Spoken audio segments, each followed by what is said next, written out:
Welcome to the students. Class 10th board exam के लिए hydrocarbon chapter बहुत important है और इसके लिए कमेंट भी आया था कि इसके लिए वीडियो बनाओ, तो मैं वीडियो बना रही हूँ। ठीक है, तो ये बोर्ड एग्जाम्स और आगे की स्टडीज के लिए अगर आप साइंस लेंगे तो ये बहुत इंपॉर्टेंट है, ये बेसिक है। ठीक है, तो सबसे पहले बात हाइड्रोकार्बन। हाइड्रोकार्बन क्या होता है? हाइड्रो मीन्स हाइड्रोजन और कार्बन मीन्स कार्बन, मतलब वो कंपाउंड जो हाइड्रोजन और कार्बन से मिलकर बने वो क्या है? हाइड्रोकार्बन। ठीक है, अब ये इसके टाइप होते हैं दो, ओपन चेन जिसे हम एसाइक्लिक बोलते हैं, क्लोज्ड चेन जिसे हम कहते हैं साइक्लिक। ठीक है, अब ओपन चेन जो है उसमें क्या है, वो हमारे दो टाइप के हैं, सैचुरेटेड और अनसैचुरेटेड। जो सैचुरेटेड है वो होते हैं एल्केन और जो अनसैचुरेटेड है वो है एल्कीन्स और एल्काइन। इनके बारे में हम पढ़ेंगे आगे जाकर, आगे मतलब आगे वीडियो में पढ़ेंगे।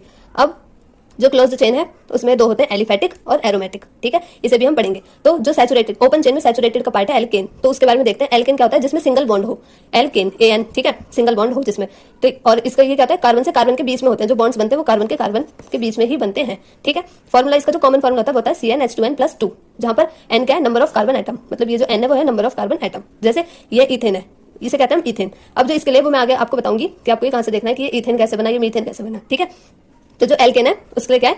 हमारा CnH2n+2, ये हमारा फॉर्मूला है, इसमें सिंगल बॉन्ड आता है। ठीक है, अब जो सैचुरेटेड है वो तो ये था। अब जो अनसैचुरेटेड है उसके दो टाइप्स हैं, एल्कीन्स और एल्काइन। तो एल्कीन ENE आ रहा है जिसमें, तो समझ लो वो डबल बॉन्ड है। ANE वाला है सिंगल बॉन्ड और ENE वाला आ रहा है डबल बॉन्ड, मतलब ENE दो बार E आ रहा है मतलब डबल बॉन्ड, ऐसे आप याद कर सकते हैं। इसका कॉमन फॉर्मूला होता है CnH2n। ठीक है, जहां N क्या है? Number of carbon atom. अब ये क्या है? प्रोपीन है, ये पेंटीन। इसके लिए मैं आगे बताऊंगी कि ये पेंट, ये प्रोप, ये कहां से आया। ओके, सो अब क्या है?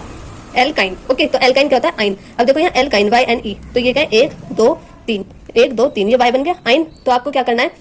ये ट्रिपल बॉन्ड हो गया 1 2 3, तो आप ऐसे याद रख सकते हैं। इसका फॉर्मूला होता है CnH2n-2, जहां इनका number of carbon atom. Okay, so इसे भी हम देखेंगे हम आगे वीडियो में। तो ये था हमारा ओपन चेन जिसमें हमने सैचुरेटेड और अनसैचुरेटेड दोनों पढ़ लिए। अब क्या है हमारा? अब है हमारा क्लोज्ड चेन के बारे में। तो जो क्लोज्ड चेन है उसमें क्या है? एलिफेटिक और एरोमेटिक दो टाइप होते हैं। तो जो एलिफेटिक है उसमें क्या है? एटलीस्ट 3 कार्बन उसमें होते हैं और सिंगल बॉन्ड प्रेजेंट होता है, तो वो क्या होगा? साइक्लिक। जो लोएस्ट नंबर ऑफ कार्बन है किसी भी एलिफेटिक कंपाउंड का वो है 3 कार्बन। ठीक है, तो 1 2 3, ये क्या है? सबसे स्मॉलेस्ट एलिफेटिक कंपाउंड है जिसका नाम है साइक्लोप्रोपेन। ठीक है, एन है ना, मतलब सिंगल बॉन्ड।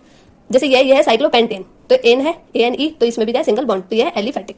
अब एरोमेटिक, इसमें एटलीस्ट 6 कार्बन होते हैं। 6 कार्बन इसमें इंपॉर्टेंट है अगर वो एरोमेटिक है, और इसमें हमेशा डबल बॉन्ड होते हैं। ठीक है, ये साइक्लिक होता है। जैसे C6H6, इसे कहते हैं बेंजीन। ये N क्या है? Number of carbon atom. ठीक है, तो यहाँ क्या है? ये बेंजीन ENE, बेंजीन में ENE आ रहा है, मतलब क्या है वो? Double bond. तो double bond double bond double bond. ठीक है, तो ये क्या है? बेंजीन। ये भी एक बेंजीन है। बेंजीन को हम ऐसे और ऐसे दोनों लिख सकते हैं। ऐसे क्यों लिखते हैं ये आप आगे जाकर पढ़ेंगे, जब आप क्लास 11th में आएंगे, अगर साइंस लेंगे, केमिस्ट्री पढ़ेंगे, तब आपको पता चलेगा कि ये स्ट्रक्चर ऐसे क्यों बनता है। ओके, सो अब हम जो देखते हैं, जो हमने नाम रखे पेंट, जैसे पीछे पढ़ा था इथेन, तो ये कैसे हुआ? तो ये है इस चेन से, ये जो हमारी टेबल है उससे पता चलेगा। तो जब कार्बन के नंबर होंगे 1 2 3 4 5 6 7 8 9 10, तो क्या क्या होगा? 1 कार्बन के लिए मैथ, 2 के लिए एथ, 3 के लिए प्रॉप, 4 के लिए ब्यूट, 5 के लिए पेंट, 6 के लिए हेक्स, 7 के लिए हेप्ट, 8 के लिए ऑक्ट, 9 के लिए नॉन और 10 के लिए डेक। अब इनके आगे क्या आएगा? एन, इन या आइन, वो आप कंपाउंड देख के पता लगाएंगे बॉन्ड्स के हिसाब से। ठीक है, तो अब क्या है? हमें कुछ फंक्शनल ग्रुप और उनके फॉर्मूले सफिक्स वगैरह पता होने चाहिए।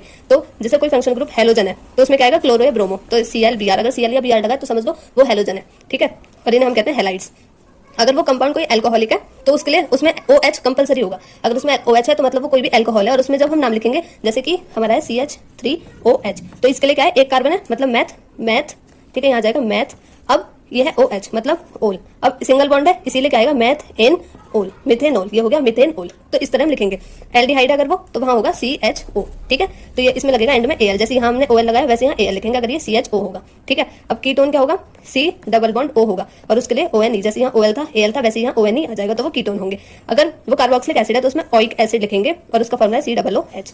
अब अमीनो ग्रुप है तो वो होगा NH2, वो उसे हम कहेंगे अमीन्स। अब जैसे कि कंफ्यूजन यहाँ आती है कि सपोज हमारे पास लिखा है CH3COOH, अब इसका हमें नाम बताना है, तो जो ये फंक्शनल ग्रुप होता है उसका कार्बन भी काउंट किया जाता है। तो अब हम नाम लिखेंगे 1 2 कार्बन है, मतलब ईथ।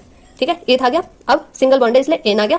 अब COOH, तो सफिक्स क्या लगेगा? ओइक, तो मतलब ईथेन ओइक एसिड। ठीक है, तो ये इस तरह से हम कंपाउंड के नाम लिखते हैं। हमेशा फंक्शनल ग्रुप का कार्बन ऐड किया जाता है। ठीक है, तो आपको कंफ्यूज नहीं होना है, ये टेबल लर्न कर लेनी है अच्छे से, और ये पूरा आपको बता दिया मैंने हाइड्रोकार्बन में क्या क्या है क्लास 10th के बेस पर। आई होप आपको वीडियो अच्छी लगी होगी। Please do like, share, subscribe and comment. Thank you, have a nice day.